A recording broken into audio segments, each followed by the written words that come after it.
আজ আমি রান্না করব রুই মাছের ঝাল। প্রথমে মাছগুলোকে আঁশ ছাড়িয়ে ভালো করে পরিষ্কার করে নিয়ে লবণ হলুদ মাখিয়ে নেব। এরপরে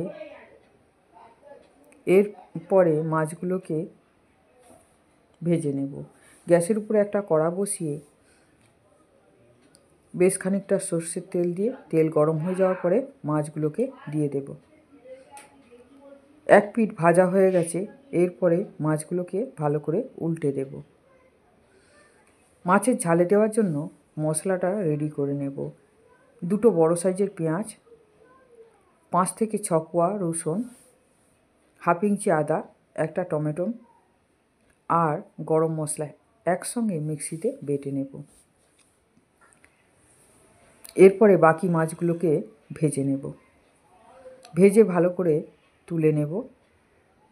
ওই তেলের মধ্যে দেব দুটো তেজপাতা আর 1 চামচ জিরে, অল্প একটু চিনি দিয়ে বেটে রাখা মশলাটা পুরোটাই দিয়ে দেব।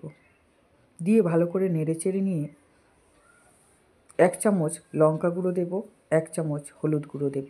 দিয়ে ভালো করে নেড়ে নিয়ে পরিমাণ মতো লবণ দিয়ে দেব।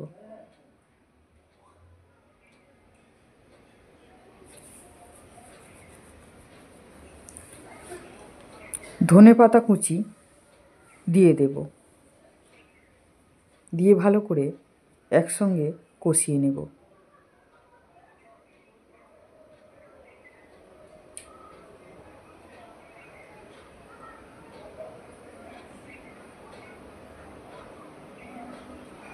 ভালো করে কষিয়ে নিয়ে মিক্সির জার ধোয়া জলটা দিয়ে দেব। দিয়ে ঝোলের জন্য আরেকটু জল দিয়ে ঢেকে দেব। তরকারি ফোটা পর্যন্ত অপেক্ষা করব। এদিকে তরকারি ফুটে গেছে, ঢাকনা খুলে হাফ চামচ চিনি দিয়ে দেব। দিয়ে ভেজে রাখা মাছগুলো দিয়ে দেব ঝোলের মধ্যে। একটু নেড়ে নিয়ে কিছুক্ষণের জন্য ঢেকে দেব।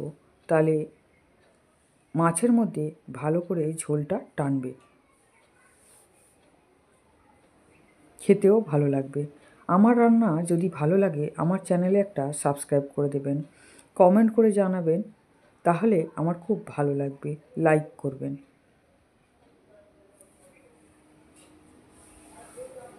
এই আমার মাছের ঝাল রেডি।